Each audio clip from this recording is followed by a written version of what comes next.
22-yard line. Back to throw. It's caught on the right side. Williams.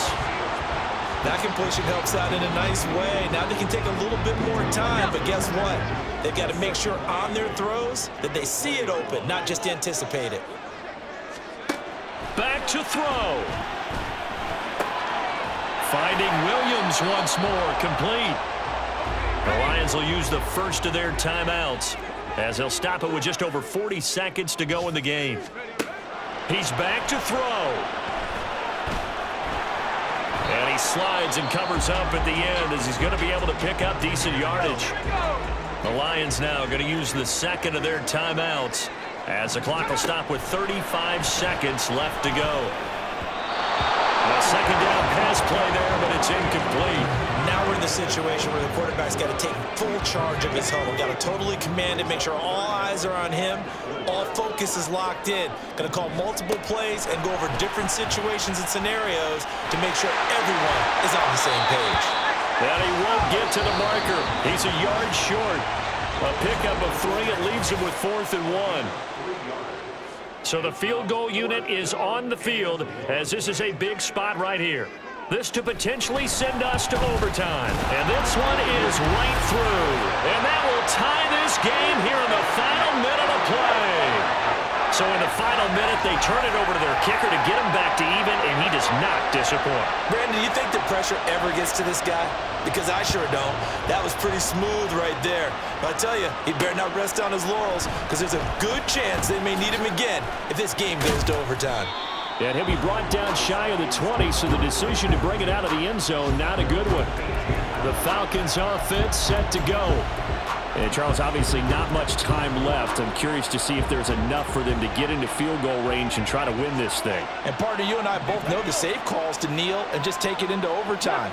But it's also very tough to pass up a chance to win it right now as well. But remember, if you do attempt that, it's got to be a big play downfield and still leave yourself enough time to get your field goal unit out there and kick for the win. Well, this offense still has the one timeout here, remember. 1st and 10. Ready. Here's Vick. And taking it across midfield and inside the 45. Personal foul. Face mask. Defense. So that a free 15 yards. And it's always a tough one as a defender because a lot of the penalties that you commit, pass interference, holding, when they happen, you actually know what you're doing. But a face mask penalty, a lot of times it's inadvertent, but it still costs you the same amount of yardage.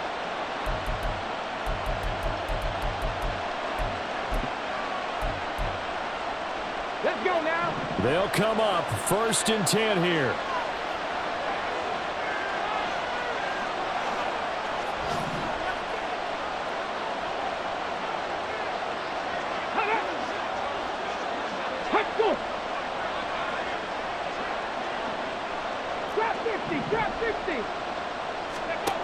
Now Michael Vick.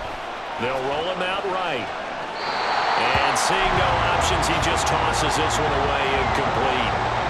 Now that'll bring up 2nd down. I see you nodding your head up and down. It's a very heady decision at this stage of the game. Out of the pocket, nowhere to go. Just get rid of it. That's a smart play because you're not worried about your completion percentage, and you're also not trying to force it into bad traffic as well. Throw the ball away, live to fight another down. And now this game's going to come down to the right leg of their kicker. He made his only attempt earlier. This for the win. And his kick is indeed good. And it's celebration time on that sideline as they have taken the lead in the final seconds. And you know, in an era of cost-cutting and maximizing your roster, this is a club that does not skimp on special teams, and in these situations, it pays dividends. And that's great vision by the organization. When the difference between winning or losing depends on who you have kicking the ball, would you rather have a street free agent out there or a solid pro like this? Answer's pretty evident to me. A fun, close ball game comes to an end. On that last play, Charles, they were on the wrong side of midfield. They needed